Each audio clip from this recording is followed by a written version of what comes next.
Crash, crash, crash. Why must you always muck in my mud? Oh, look! I have a mask helping me, too. We will find out which one is more powerful soon enough.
Game is looking fantabulous. Look at that foliage. Yeah. Remember when everyone used to talk about foliage, and it was like a big foliage, like arms race? It was all foliage and water. You guys won that arms race based on what I'm seeing here. Welcome back to PlayStation Underground. Today, we're going to be taking a look at Crash Bandicoot, the Insane Trilogy. Specifically, we're taking a look at Crash 3 Warped, the third and final game in this trilogy. I'm joined by my friend and compatriot, Sid Schumann. Why, hello. And we're also joined by Dan Tengway from Vicarious Visions. That's right. I almost said Vicarious Visions, like the way that I messed it up earlier. Got a real problem with that word. That's a really tough word for me. So let's dive on into some gameplay here, and we can start talking about all kinds of stuff. So this is obviously the long-awaited remaster, remake, something of. So this is a remaster. You want to go? and here's a good example of We'll see who is obsolete. Remastered cinematic. I got to say though, I mean, I feel like you're selling yourself slightly short calling it a remaster because I've never seen anything kind of to this level. Right. So yeah, we consider it kind of a AAA remaster. Okay. And you know, our team's been very experienced making AAA games, and we've tried to treat this as we would any other title we make, original or not. So, you know, a lot of love and care has gone into this. I mean, we just, you know, take a step back real quick and just kind of look at the scene. I mean, look at those physics. They didn't have this kind of stuff back on the PS1. Come on. Remaster. Only with the power and precision. By the way, we're seeing this on. So this supports PS4 Pro. Yes, it does. And tell me a little bit about what you guys are doing on the PS4 Pro version. So for the PS4 Pro, we've enhanced the graphics and upped the resolution to look even sharper and more colorful than ever. Nice. So we're sticking with 1080 here for YouTube, but game is looking fantabulous. Look at that foliage. Yeah. Remember when everyone used to talk about foliage, and it was like a big foliage, like arms race? It was all foliage and water. You guys won that arms race based on what I'm seeing here. Yeah. No, that was a big push for us. I think you know, you think back when Crash Bandicoot first came out on the PlayStation 1. And it was, by my eyes, probably the best looking game on the PlayStation 1. And that's a huge legacy to live up to. So, you know, when we took this on, we said we've got to make that big of an impression. And I like to think that, yeah, I mean, we've got beautiful amounts of foliage. It's just a lush environment. And obviously, as we've seen, you know, both Crash and his enemies just ooze personality. Okay, which is super important to us. Careful with that one. Up. You gonna go for it? Oh! Almost. Yeah. Smooth. So well, at least he got the one up. Yeah. So death is a large part of the Crash franchise, and we try to make sure that, you know, that's one way to do each death it needs to be funny, it needs to be amusing, and yeah, I think we have over like 100 death animations in the game. Really? It's pretty crazy. Oh yeah. So what does that process look like when you're going back to the original games created by Naughty Dog and kind of redoing all this? How painstaking is that process of trying to get everything just right, but also making it work in this new version? It is, well, painstaking is a very good way of describing it. But we had the luck, I guess, of getting a hold getting a hold of the original level meshes. Oh, cool. So that was kind of the cornerstone that we built on.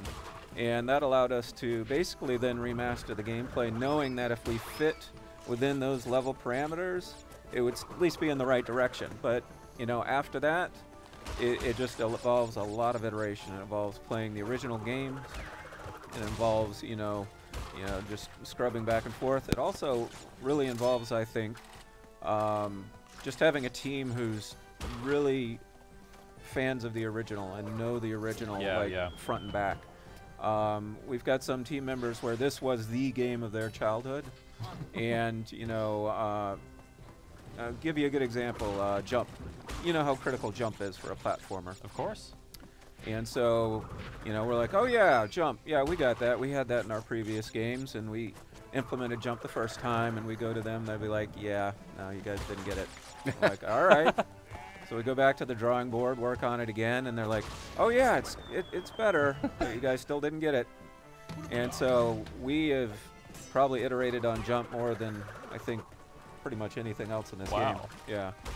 And but the end result, yeah. The end result will hopefully speak for itself. Well, yeah, it looks incredible, but it looks like it feels exactly like I remember it. Well, that was what we were shooting for, Yep. so it's good to hear. Yeah, it's always kind of a difficult bridge to gap, I guess, trying to revisit something that people remember in such a specific way. But if you go back and play the original Crash games, they're probably not quite exactly as you remember them. This looks like how I remember the old Crash games. Oh, that's great. Yeah, it's one of those things where we know, like I was saying before about the levels, you know you got to have certain things. That guy's in his underwear. Yes. Yeah, he blasted his robe off. You know, you have to have certain things that are exactly faithful to the original, but you also want to create just a little room for the team to kind of innovate and, you know, add their own stamp. Yeah. And add a few surprises so that, you know. Are there any specific examples of the team leaving their own mark on this that you can share? Certainly. I mean, you know, we can take kind of a large example. When we looked at that two-headed ogre dude, you know, he was swinging giant turkey clubs instead of, you know, regular clubs. And that was just a flourish that the art team thought would be funny. Oh. A little extra flavor to it. But, you know, taken on a broader level, we also decided to, you know, take some of the, well, I think it's the benefit of hindsight, I guess. You know, the game's been out 20 years, and, you know, fans have endlessly dissected it. So, you know, we were able to take, say, a feature that we thought worked really well for the third game and then apply it to the other two. The biggest of those would be time trials. Oh, cool. Time trials were a fantastic innovation at the time that was added exclusively for the third game and created a lot of longevity. But, you know, we had to build it, and we're like, well, geez, why don't we just add it to the first two games as well?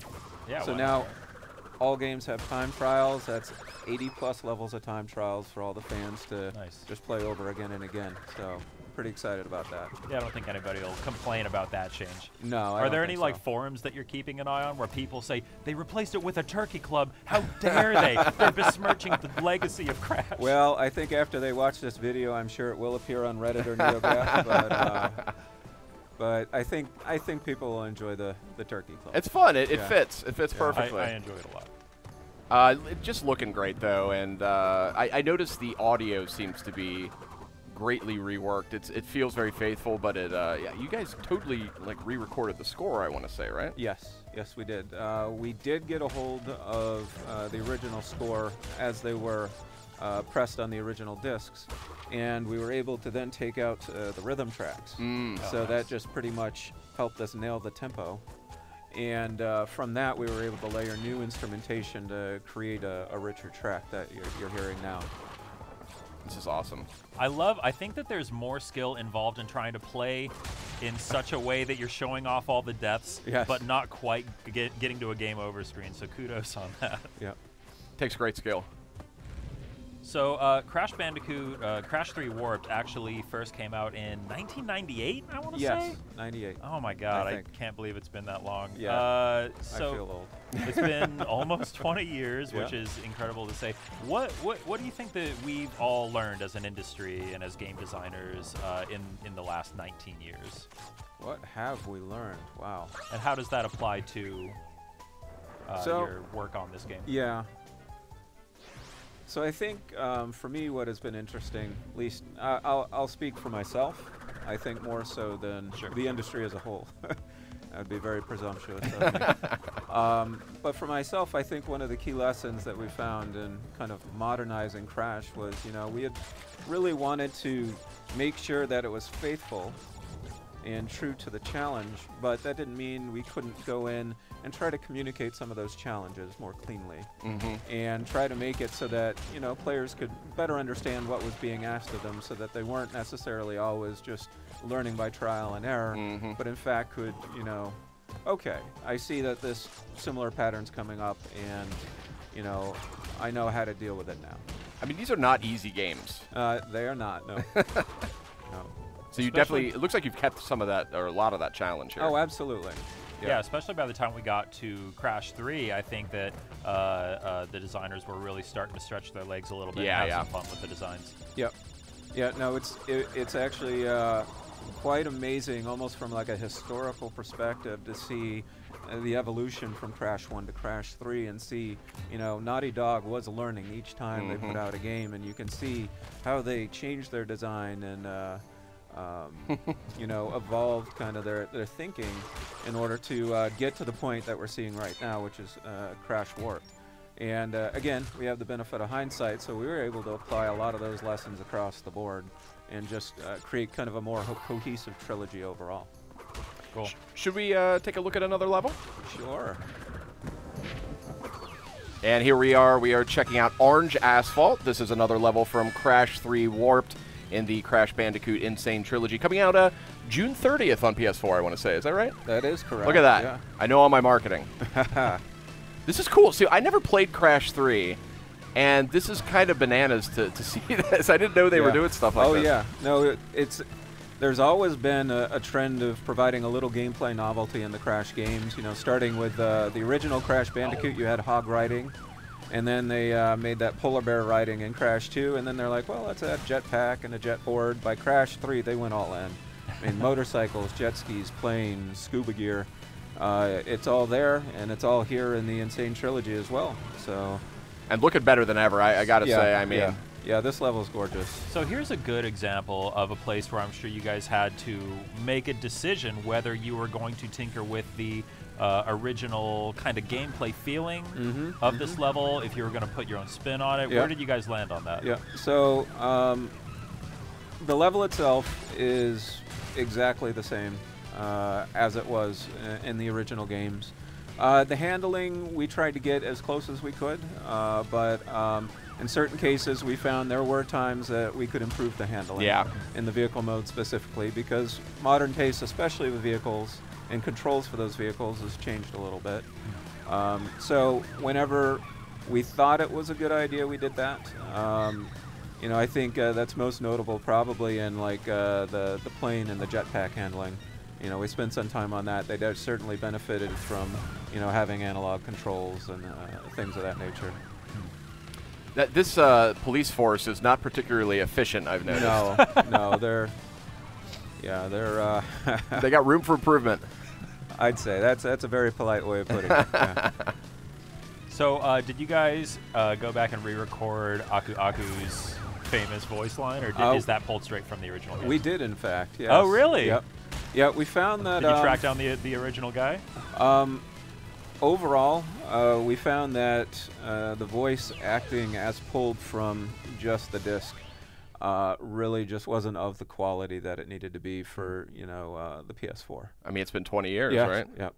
And so we tracked down the original voice actors when we could, and when we couldn't, we found voice actors who had still worked with the franchise. We wanted to make sure they were familiar with it. I don't recall. I think it might be a new Aku Aku actor, but please. Sounds indistinguigo. Yeah. Sid, can you do the impression of the Aku Aku sound? I've never tried it. I've never tried it. There you go. That's good. All right. I just pulled that out of nowhere. We'll hire you next time. All right. Taking a look at another level here? Yep. So this is the last level we have to share with everyone today. Awesome. Gone Tomorrow. Again, another beautiful level, which is why we wanted to show it off. But the other reason is that, Crash 3 Warped especially has a huge variety of environments.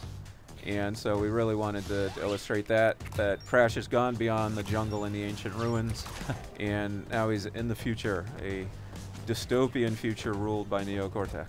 Now, there's a huge variety of environments, but there's also a huge variety of idle animations, and I'm hoping we can maybe get a look at one of those right now. Oh, sure. Yeah. So do nothing. Do nothing, and we will watch and wait. Something funny's going to happen. Skill comes in. He looked. That was a... He did it as a subtle one. Yeah. Yep. Just took a peek. While we're waiting for Crash to do some awesome idle animations, we briefly touched on this before we started recording, but I wanted to ask if you guys have any favorite idle animations. I think Crash was one of the originators and really having fun with it, but there have been so many good ones over the years. Yes, I mean, certainly the Crash dance is a classic. I mean, everyone loves that one. Did you guys get mocap actors to come in? No, these are all hand animated. I think actually one of our more recent favorites is we had a idol competition. Oh. And you know, we asked all our fans to submit ideas, and they went and, geez, I don't know how many submissions we got. It was hundreds and hundreds of submissions, but yeah, we picked one, and it's Aku and Crash playing volleyball with one another. Oh, nice. Oh, that's And, funny. It's very, yeah, it's very charming. So we're really happy with how that one turned out. Awesome. I don't want to totally grind this to a halt, so feel free to keep playing. Yeah, But we got thanks. the good one. We got the dancing. Yeah, I love idle animations. They're such an art form. You know? they are. I like I think like Sonic 1 and 2 had really good They idle did. animations. They did. It's kind of a lost art too. It's Yeah. not something you see a whole lot anymore. Yeah. Well, I think at this point, a lot of games have just gotten so realistic that it's Yeah. part of the Yeah. general character's kind of Yeah. you know? It used to be a primary way of, you know, sort of communicating the personality of the character. Well, I think a lot of that's also evolved into emotes and dances and things That's like true. that too. That's true. Good analysis there. Yeah. This is a little daunting.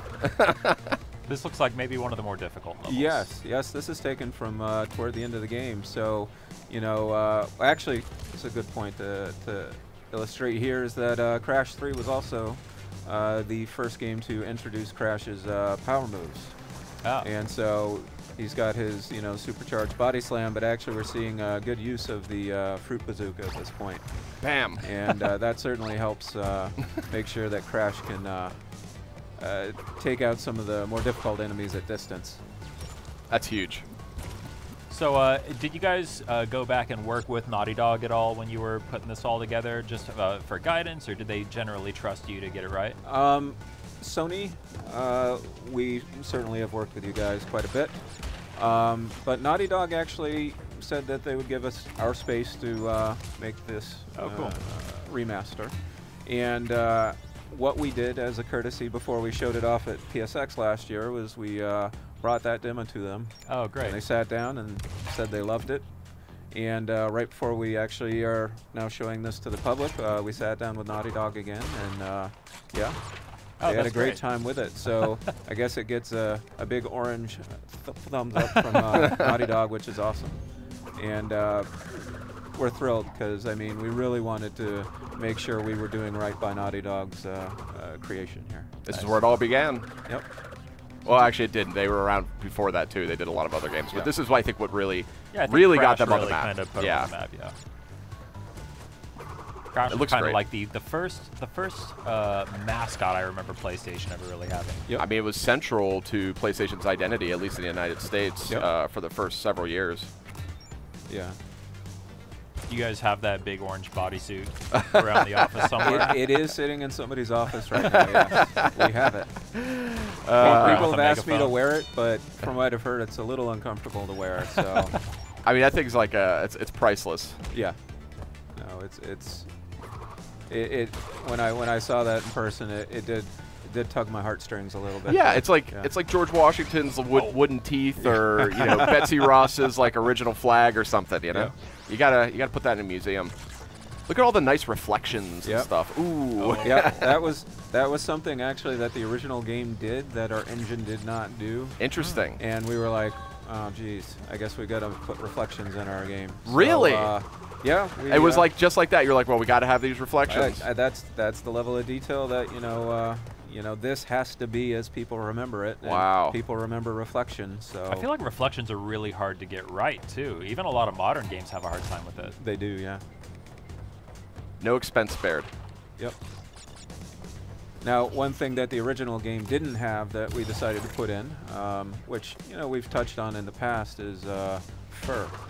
And that was something where basically, I don't know, we were probably on our maybe 4th or 5th version of the Crash model, and we knew something just wasn't right about him. Just didn't seem right. Mm-hmm. And we eventually said, yeah, no, we've got to write a fur shader for Crash. And really it's just because, the rest of the environment, we had planned to be so detailed, but, Crash just didn't feel detailed enough. And so we implemented the fur shader, and I think it's turned out fantastic. Yeah, he looks really good. Yeah. And you know, the artists, you know, once you give them a tool, they're like, oh, so who else can we put fur on? Yep. Like, oh, you could do bosses. You know, maybe some of Crash's friends. You know, Polar. They're like, okay, cool. How about the goat? Can we put fur on the goat? Like, okay, yeah. And so pretty much soon enough, yeah, fur's everywhere in the game. This is by far covered in probably, fur. Yeah. Furriest game ever. This is the furriest game ever. It is. In the truest sense. So. Well, I mean, Dan, I got to say, it looks tremendous. I really love to see just a classic series like this treated with such love and care. Well, thank you. And you know, I think we can all only hope that that other developers take you know, some inspiration here from the leadership you've provided on this, and kind of up their game a little on the remaster front. This is a whole new experience, yet strangely faithful to the original game. Well, thank you. That means that we've done our job. You Yeah, sure you guys have. really struck an incredible balance here. Are there any other just general like quality of life enhancements you guys are making, either when you're talking about the menus or just? Oh, absolutely, absolutely. I think you know, while the core gameplay, you know, we've really tried to make sure we've, you know, struck that balance. I think there were certainly room to make improvements in quality of life areas. I mean, to give you an example, the first game save game system was fairly non-existent, so we knew we had to overhaul that. And even within kind of the manual system, save game system that I had in the original game, we decided that, you know, a lot of players just use automatic saving these days. So, Yeah. so we've added some conveniences like that. You know, we've unified the user interface and the pause menu to just be a lot more accessible so that players can easily just pick up and play and get into the game. So nice. I mean, it just exceeds my expectations. Yeah, I like those little beauty shots you do when you have the God rays streaming through. I mean, not what I think of when I think about Crash Bandicoot, but I'm loving it. Cool.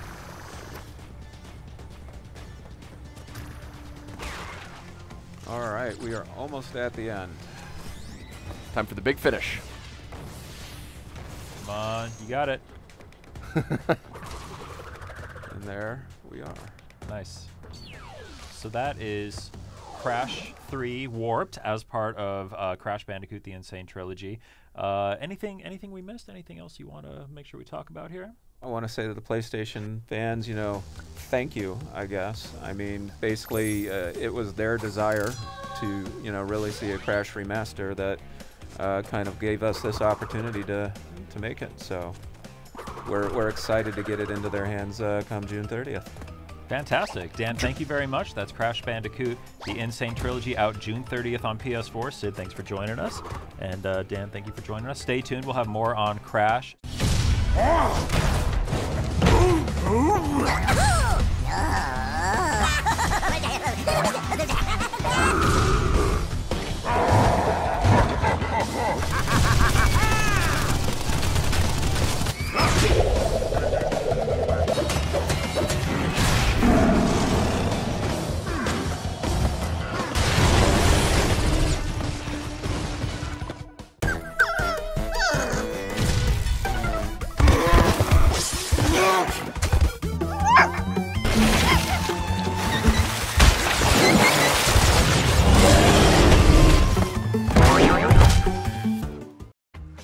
Hey guys, we're here to do a playthrough for Sewer or Later, so let's dive right in. Right away, you can see how the slide jump in Cortex Strikes Back makes for a faster, smoother, and more fun playing style. And Vicarious Visions has made the handling feel extremely fluid, just like the original.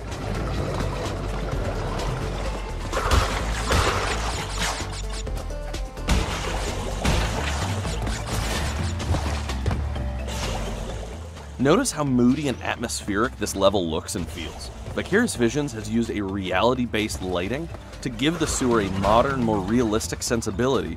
Alright, here comes the secret yellow gem path. So I unlocked this by getting the yellow gem from the previous level, Plant Food.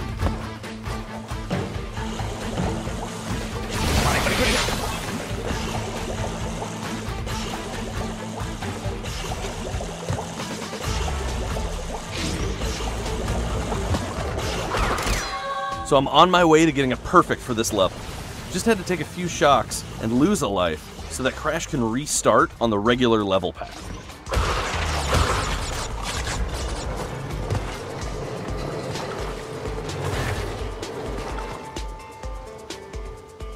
So here we can see some of the great lighting effects developed for the game. Take a closer look at how the lights and colors are reflected all the way up the walls of the sewer tube, making the environment feel extremely immersive.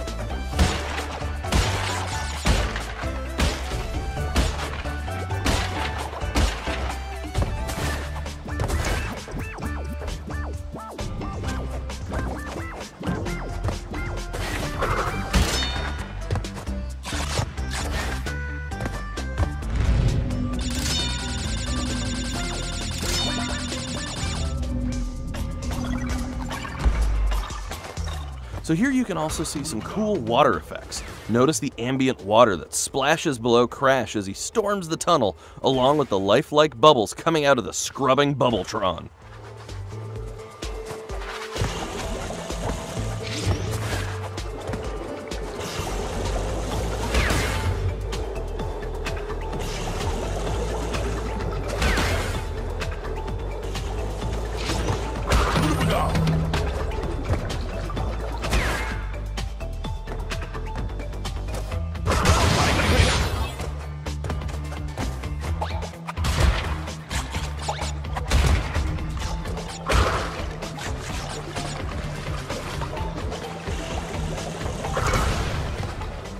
Dang, this level keeps on giving. Never a dull moment, and the difficulty doesn't let up.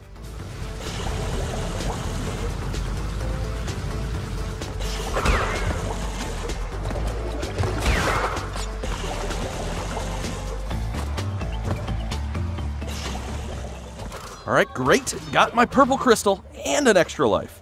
So I'm ready to finish on the other side and get my perfect for the level.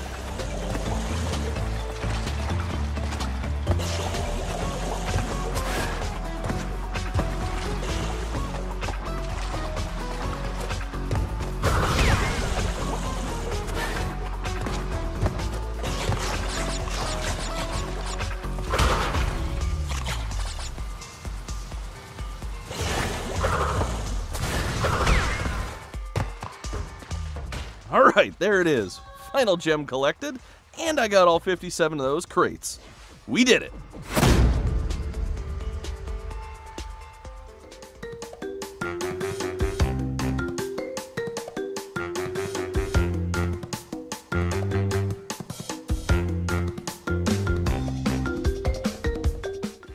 Hey everyone, we're about to do a playthrough for Upstream, the 5th level in the very first Crash Bandicoot game in the Insane trilogy. Let's do this!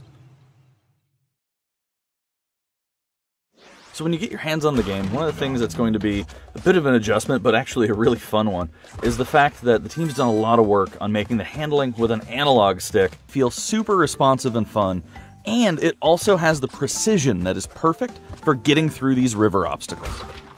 So as I'm going through this level, you guys gotta look at how much work Vicarious Visions has done to make these levels feel incredibly lush and so detailed, just full of these immersive graphics, filling out the world with all of this life, this foliage, and this really great water effect. In fact, the water tech was developed specifically for this title. This includes new splashes that help the player with tells. Example, you can see the rippling effect just as the lily pads are going to sink, so you know when to jump. So spoiler alert, I unlocked this path from getting the orange gem from a later level called Generator Room.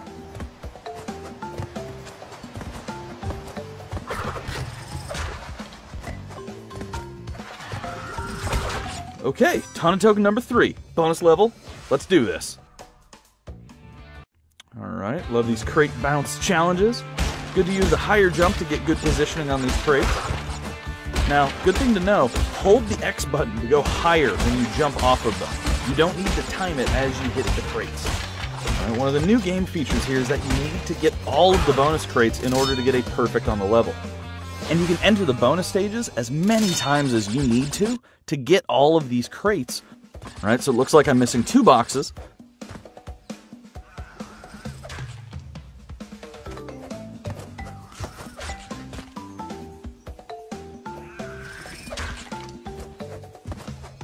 Here comes the secret gem path. Wait for it.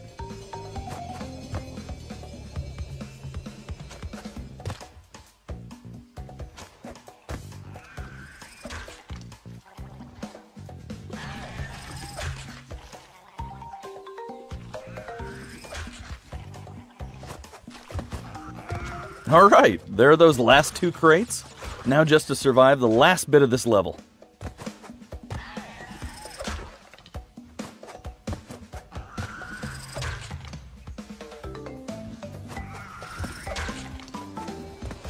Alright, let me grab this clear gem like a pro. And there you have it, folks. Nothing like a perfect run through.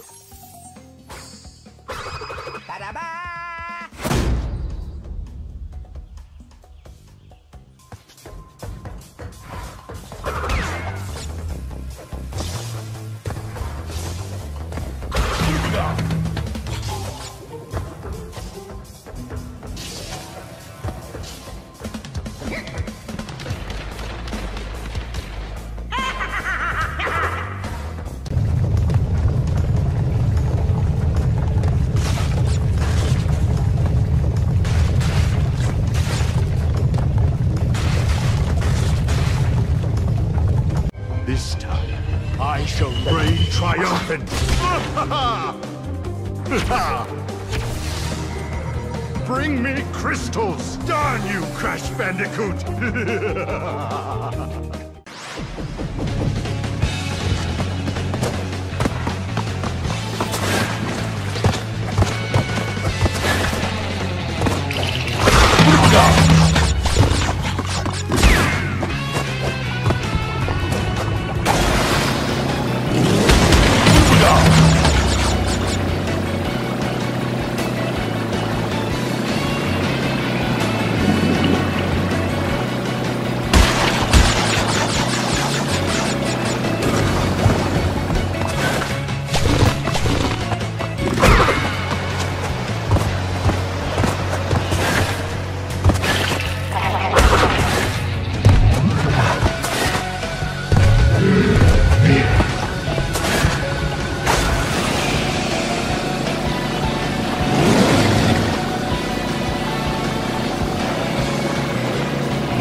characters that fans love so much, but really staying true to the original story. Yeah. Yeah, I mean, you look at it, Crash was like this cartoon character, and we really wanted to not only capture Crash, but all the inspirations that Naughty Dog had leading up to Crash.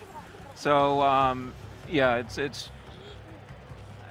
I think the cinematic pretty much says it all at this point. I mean, it's absolutely gorgeous to look at. It's so vibrant. I mean, you talk about him being like a, like this like crazy comic character, and there is a little bit of that, but it's almost like more 3D modeled version of him. Yeah. You know, it's like every little bit of his fur is popping up, and all the other characters really wasn't just about him. The whole environment speaks. Yeah. Look at his crazy Everyone loves face. to hate Dr. Neocortex. So he's back. He still hasn't found a shirt, though. Crash still can't find a shirt that fits him. Yeah. He wants you to, especially now that he has fur, he doesn't need a shirt. Yeah. That's really cool. All right. So we're going to get into the first, which is Insanity. So it's, just getting this right again was just really important to us. Yeah. So as you're playing through, I mean, again, it's just the level of detail that we've been looking at here.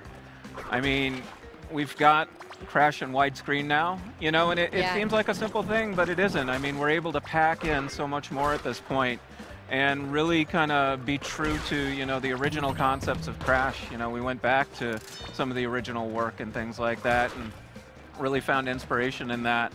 And, yeah. Now, along with the music being from the original, what about some of the voice acting? Yeah, we all of the voice actors, we brought the whole cast back, but to re-record all the lines and emotes, and as Dan said, there's like they re-recorded it brand new. Re-recorded brand new, and like I mean, with what Dan said, that especially with today's technology, we're allowed to have a lot more variation. So what you'll see in some of these characters, it won't just be one sound of attacking or pain. You can have a whole variation. So I think almost all of the voice actors have been involved in the franchise at one time or another. Yep. So it's been really, and they had a lot of fun. They had a lot of fun doing this again. That's so crazy too. Like 20 years later, you're like, hey, let me give you a call. I need you to come back and do this again. Yeah, it was so really fun. great. This is adorable. Yeah. So. Obviously, we've left no turtle unturned, and make I'm sorry. It's so easy. I know. Crash Crash is full of puns. So, but it's those kind of levels of details where, we can just really have fun getting into those moments, which are just so delightful, and what make this game so fun and beloved. Yep. So one of the great things about the gameplay in Crash, we can pull it off. Big challenge for him now. Yeah. But it's really important for us that this is a game for old and new fans alike. Yeah. And certainly with new fans, we've done a lot of things to make it even easier to pick up and play than before. We've done a lot of work with the controls and the checkpointing and things like that. But we still want to make sure that there's that challenge there and that compulsion to go back and do more like we were talking about. So one of the things we added, which we think fans will be super excited about, is the fact that there's going to be time trials everywhere. Oh, nice. In all the levels instead of just in the third game. We don't have that to show today, but tell you what, people have been working on it in the office, and they can't put it down. That sounds awesome. Well, that's what I love, too. I mean, you talk about this is the 20th anniversary of Crash. You only have to be 18 years old to be here at PSX. So I'm sure there are some people here that probably weren't even alive when the last Crash came out. Okay. So it's really cool to have them be able to rediscover something that they heard about growing up, where they were like, oh, yeah, I was just a little bit too old. When I got into games a little too late to actually experience Crash, and now they get to. It's like getting like your folklore back out and really experience the history. That's really important to us, that new fans get a chance to love basically the Crash that we came to know and love as well. Sure. Or now that you're older enough, and maybe my age or older, you may have kids, and you can get your kids into the game then. Yeah, it's a great game to pass around on the sofa and watch each other play, and he did it. He did it. What? We did it. Yeah, we proved us wrong. Fantastic. Perfect. So so of course he coughs up that gem, out of the level of detail and how we're modernizing these games. Everybody that's seen this so far, all the fans that have seen this, are going, oh, it's heavy machinery. They recognize it right away. It instantly feels entirely familiar. Like they know what this is. But they're also starting to notice the level of care and attention and detail that's all been added new. Because again, we're building this right from the ground up. Teams like all the rivets and the wheels and the pipes, and those are all new to this version. I won't even ask you how many hours you guys have already spent working on this. A few hours. Let me a few hours. Yeah. Just a few. Yeah. So you notice he just picked up a token there. That's another thing that you know, we've been really looking and paying attention to is bonus rounds. For the Crash fans and Crash 1, the bonus rounds, they were cool. They provide a lot of challenge, but they had a few hiccups. Okay. So, you know, that's one of those types of improvements we've been looking to make, just easier to get into some of the bonus rounds, easier to replay them, you know, and just take, you know, a lot of the lessons learned over the years and kind of apply them back. So, and speaking of over the years, not that I want to get greedy or anything, but is there an option maybe in the future to remaster future games? I've had a couple people